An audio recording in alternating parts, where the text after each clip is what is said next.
our first speaker to come up here. If you were at May Day, he was here to speak in impassioned. We have Joseph Marchica from the Federal Unionist Network, AFGE Local 23, and a member of DSA.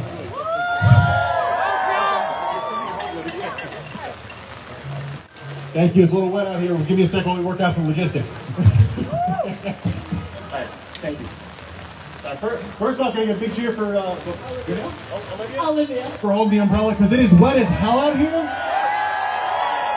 And if I'm going to speak, I got to be able to read and at least check in with what I'm speaking about.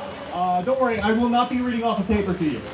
All right, well, I'm really happy to be here again. My name is Joe Marchica. I am here. I wear a lot of hats. I do a lot of different organizing, community organizing, union organizing, and the three main groups I'm here with today are the Federal Unionist Network and the American Federation of Government Employees, which is my union. I'm an AFGE Local 23, an engineer, and the Federal Unionist Network is an organization that ties together a lot of different federal unions, a lot of different departments to try to make sure we continue to have a government that in some way, shape, or form actually serves the interests of the people who pay our tax revenue, who pay our salaries, who we're supposed to exist for if this world had any justice in it.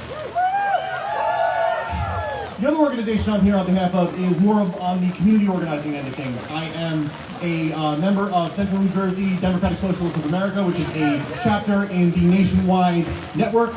We've got chapters in all 50 states. We're the largest left-wing political organization in the country. And I am one of the co-chairs for our greater Trenton area branch. So that's the community organizing side of things. But I'm going to talk a little bit about the Federal Unionist Network and about my local first. Because we have a vision of, like I talked about, a government that should exist for the sake of the people and to provide for those people.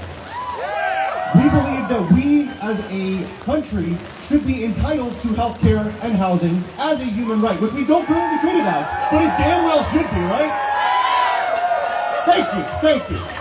We believe that we should be providing workplace protections, that workers' rights matter, that we should all have the right to organize with our coworkers to bring democracy into the workplace. Democracy does not just belong in a ballot box. It belongs in our everyday lives and in our workplaces. And unions are a fantastic way to do that and to build that culture. And it requires organizations like the NLRB, organizations like NIOSH and OSHA for workplace protections, so many different institutions within our federal government that are critical to providing some of that foundation to make it easier for all of us to do that organizing, and all of us to be safe for our jobs, and all of us to have a democratic say in how our jobs go, and not just at the ballot. Unfortunately, we have a fascist in the Oval Office, and whose vision is very different than that. Their priority is to cut and slash and gut all of the things in the federal government that provide good things for us, that are critical for working class people. They've laid off, estimates differ on exactly how many workers, but they fired or laid off or pushed out up to 60,000 workers I've seen so far, federal government workers.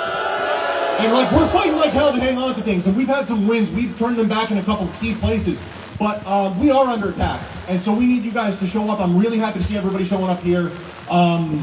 And it's a matter of drawing a distinction between the vision that I believe we all hold here today. If you came out, I should hope you hold this vision that we need a government that works for us, and not for the billionaires, not for corporations, and not for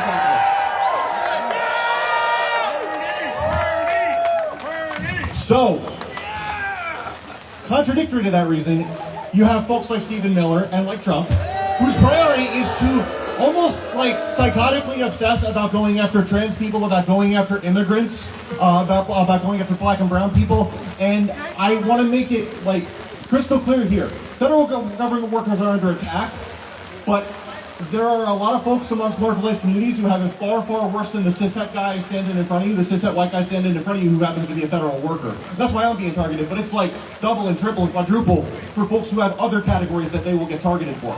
And so I want to talk a little bit about the community organizing end of things as well. Because they are trying to do trail of tier levels of deportation at this point. Like, if you've seen what's going on in LA, it's horrific. And we need to understand something. This brand of fascism, I mentioned the Trail of Tears for a reason. They're doing their best Andrew Jackson impression. This is a distinctly American brand of fascism. I know we love to go point to the Nazis. I know we love to go look at the really pop culture popular things for this is what a fascist is.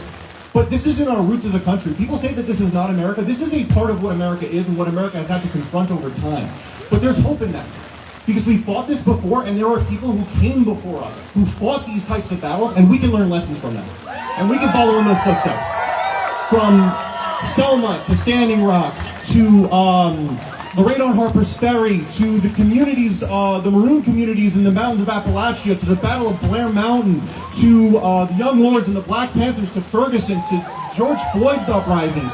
There is a storied and long track record of anti-fascist fighters in this country.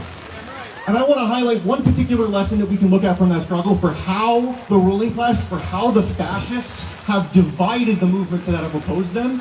And they've done it on the basis of a myth. It is the myth of the good, peaceful protester and the deviant, violent protester. They want us to believe that there are protesters out there who it requires state violence to crack down on to keep us all safe. This is a lie. State violence cracking down on these protesters does not make anyone safer, number one.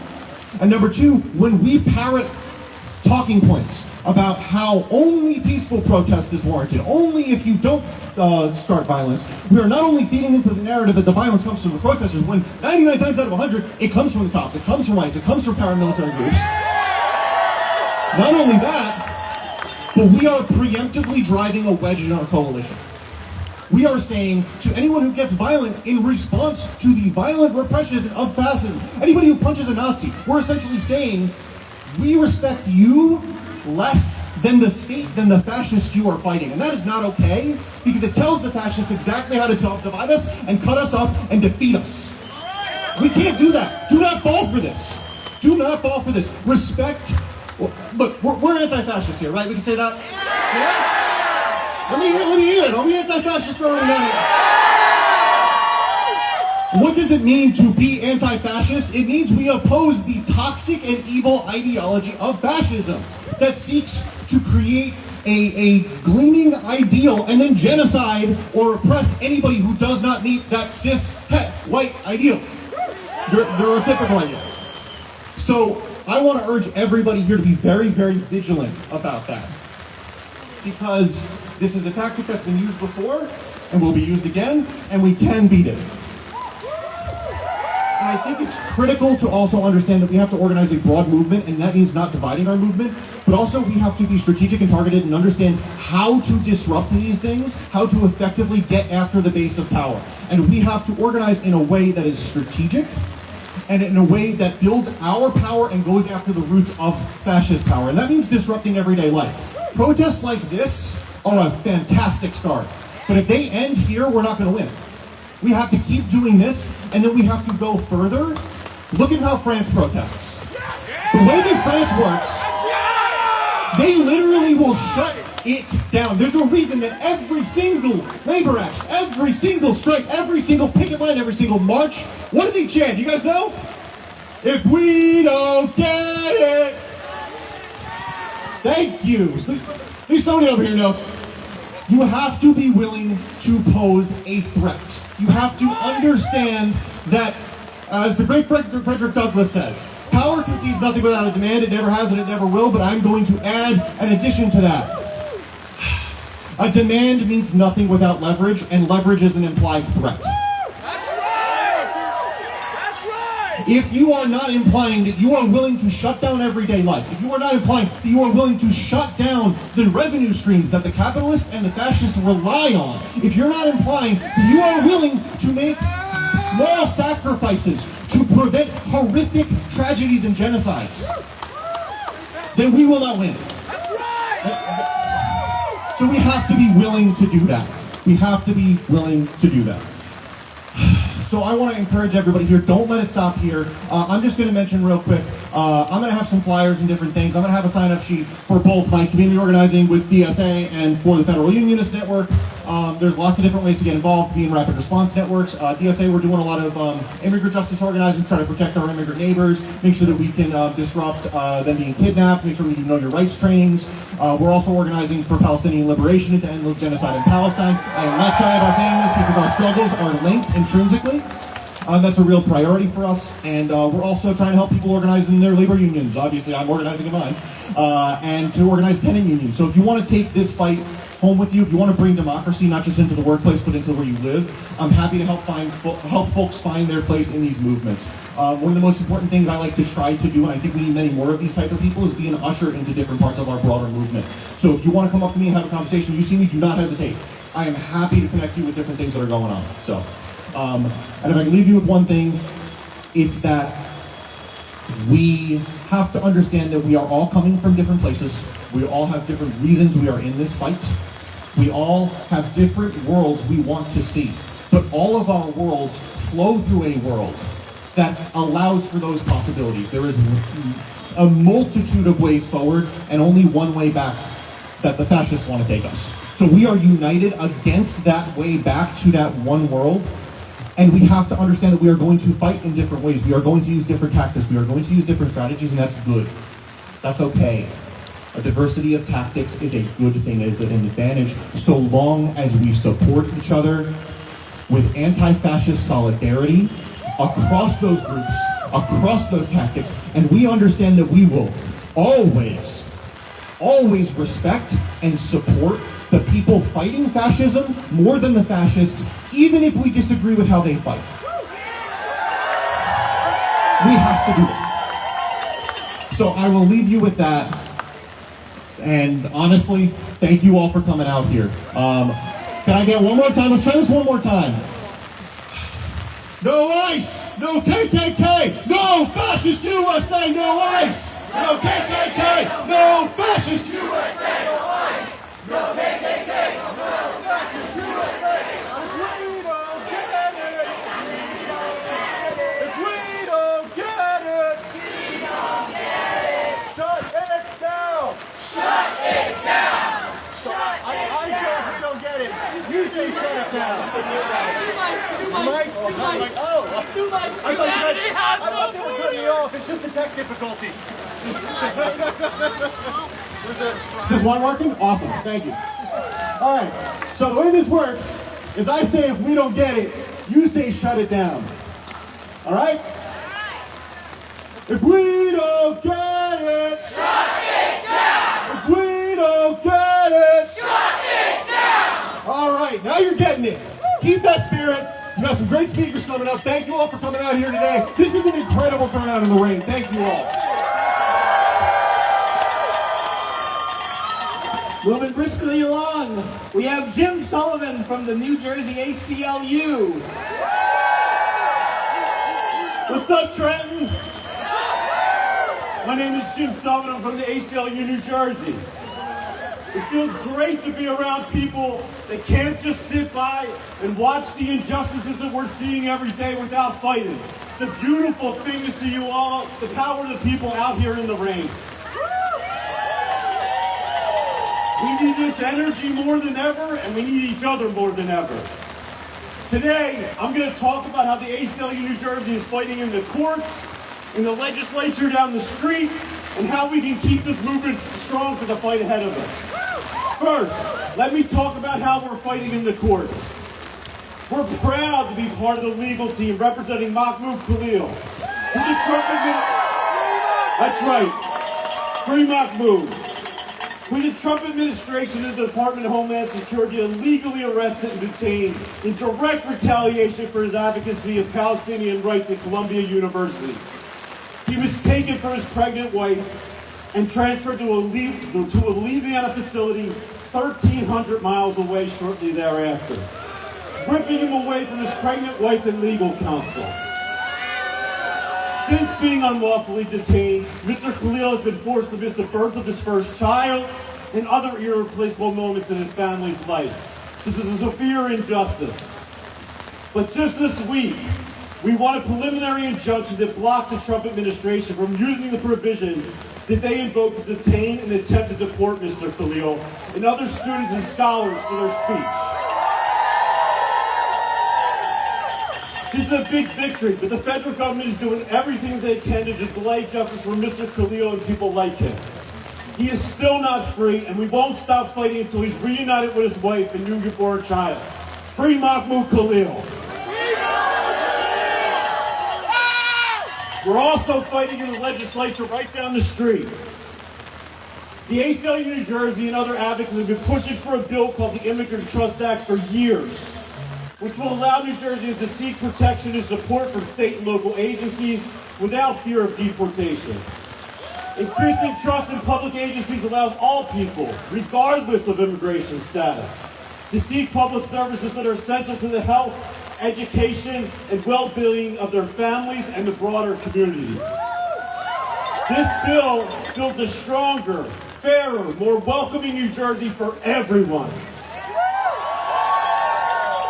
The comprehensive protections afforded by this bill are critical for empowering New Jerseyans to live their lives without fear that routine interactions with state and local governments, be it registering for health care, reporting wage theft, or contacting other government agencies, could lead to permanent deportation, could lead to permanent separation from their loved ones through immigration detention and deportation.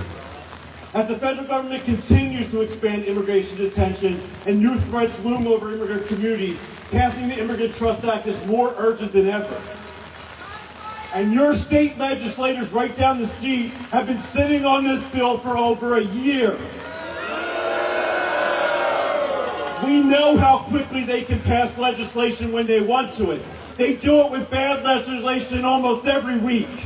So what I'm asking you to do, call, text, do whatever you need to do to let your state legislators know that now is no time for inaction, and we need to pass the Immigrant Trust Act now.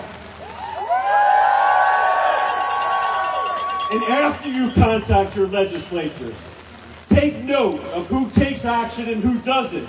And remember this when you go to vote in November. We need politicians that will stand up and fight this administration every step of the way. Anything less is completely unacceptable. Lastly, there is no way we get through this moment without the power we're seeing here today, the power of the people. But it's more important than ever that we take care of each other and know our rights anytime we might come into contact with federal, state, or local law enforcement. Right now, you can go to the ACLU New Jersey's website and find detailed Know Your Rights information for dealing with interactions with immigration officials, including ICE. You can get information on how to interact with law enforcement officials at protests just like this. And you can also get information on normal interactions with state and local police. Go to our website, educate yourself on your right, and then send the link to as many of your friends and family as possible. Then print them out and hand them out to community members. It's more important than ever. Knowing our rights makes us more effective fighters for the struggle ahead and will keep all of us safe. Thank you for having me. Keep showing up. Keep fighting. Know and assert your rights, and we will get through this together. All power to the people. Second to last, but definitely not second to last in my heart, Duwaine Walker, Executive VP of CWA Local 1040.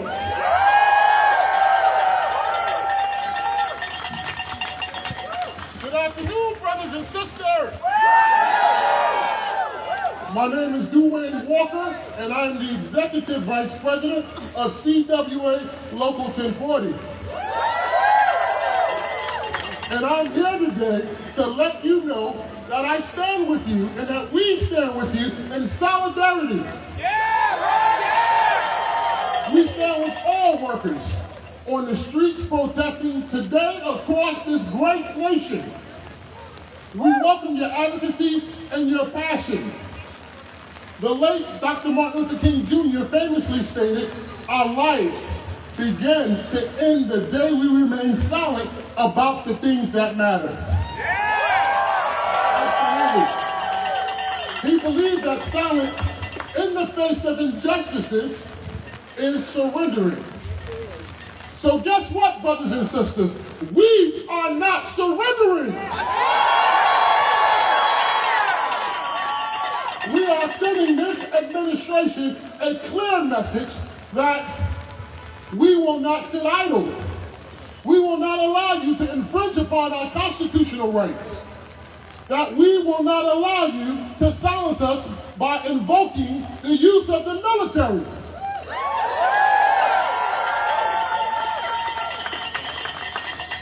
Nor will we allow you to do what you want to do to us whenever you feel like you want to. We are valuable in this society. So, brothers and sisters, are you ready? Are you ready to push back against the relentless attacks on our society? As you have witnessed over the last few months, this administration is cruel, it is mean, and it is unethical. This administration has shown that it does not care about us, it only cares about the billionaire class. Let me give you an example. The president is throwing himself a $100 million price tag military parade for his birthday.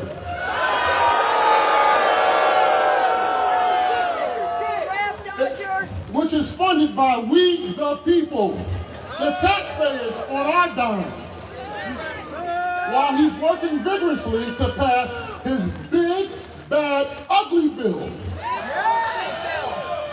which the Congressional Budget Office estimates will cost the poorest Americans roughly $1,600 a year, while increasing the wealthiest households by $12,000 annually.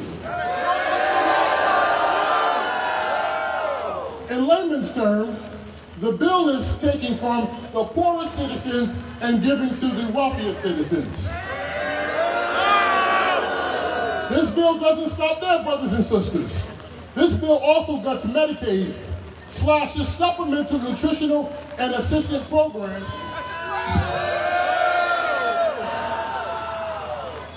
My papers are sticking together in the rain, but we're going to get through this. We got this. And it also gives away health care and takes away health care, from millions. It's an injustice! It's an injustice! CWA can't and we won't accept this ruthless act. Our union stands united with you all to reject the billionaire corruption. In America, we have no thrones. We have no crowns. That's right! And we have no king. What we have is a constitution that starts with the three key words: we the people. That's right! Let us remind him who we are. We are the people. Let your voice be heard. Let's say yes to workers' rights across this nation. Let's say yes to a caring society. Let's say yes to a thriving equality and economy. Let's say yes to social and economic justice. Now, CWA represents about 70,000 workers in the state of New Jersey. 5,000 of them work in the healthcare industry. Our members provide care for individuals in veterans' homes, developmental centers, and psychiatric hospitals operating throughout the state of New Jersey. Many of these individuals rely on Medicaid services. The impact of looming cuts on our state will be devastating if you care about people. 1.2 million New Jerseyans rely on Medicaid services, 639,000 of whom are children. CWA members work in hospitals. We treat patients who need critical care and services. Our members understand firsthand what losing Medicare will mean for this vulnerable population. Those cheering on this budget bill because they are not on Medicaid themselves should think again. The impact of these cuts will go much further. People will die! Oh, give me a second. All my pages stuck together here. But we're going to navigate the rain again. We're going to I'll never get the ring. Woo! You got this. This is a small thing. Yep. This will mean that the funding will get worse for everyone, regardless of whether you are an at-risk Medicaid recipient or not. Whether you know it, hospitals rely on Medicaid funding to keep their doors open. Medicaid decreases the numbers of uninsured patients, which takes pressure off hospitals. If these hospitals lose funding, guess who will be on the hook? Can somebody help me? Who will be on the hook? We will. Absolutely. All of us who will now have to pay higher insurance premiums.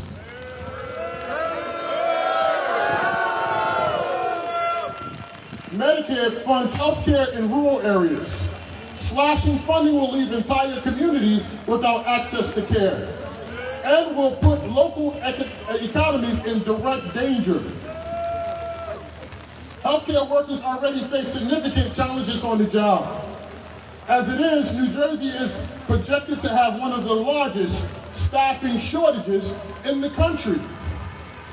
Medicaid cuts will make staffing levels even more dire, which will lead to worse patient outcomes, burnout, and many healthcare professionals will leave the field altogether. They already are. They are, absolutely. Working families should not have to pay this catastrophic price so big corporations and their CEOs can get more tax breaks. So today, I am here to call on everyone to stay in this battle, to stop the billionaire giveaways, to organize our working class communities into a strong and resilient network of resistance.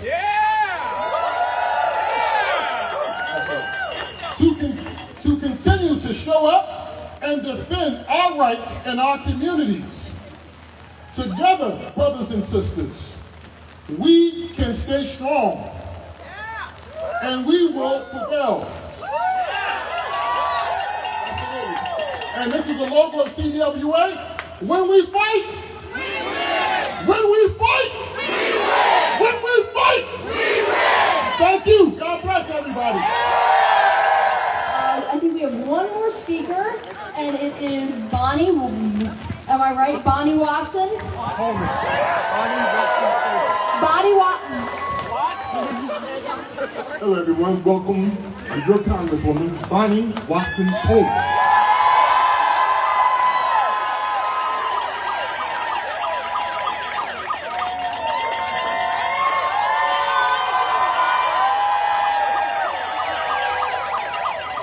You know that verse in the Bible, to whom much is given, much is required?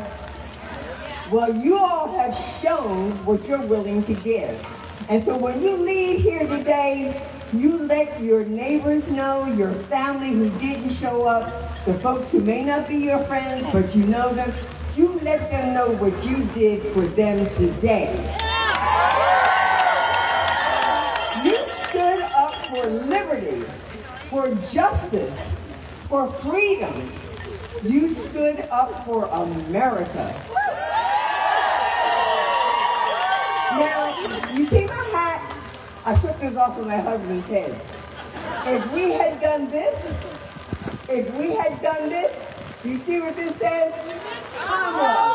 If we had done this, we wouldn't be having to do this. But that wasn't in the cards for us. And so now, it is our responsibility to restore dignity, respect, safety, security, prosperity, and opportunity to everybody. This is the most corrupt administration in our lifetime. This president goes from one country to another, racking up golf courses, racking up development projects, and racking up a big-ass plane that we'll have to spend $1 billion retrofitting. Hey, that's illegal. That's illegal. That's illegal. That's illegal. That's illegal.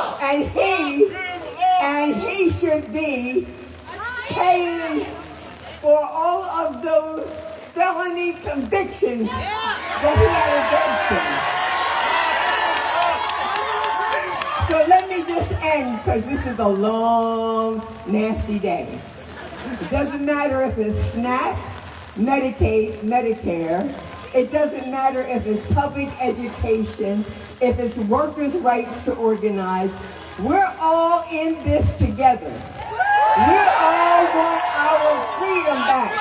We want to say what we want to say, and we want to protest what we want to protest, and we want to be safe.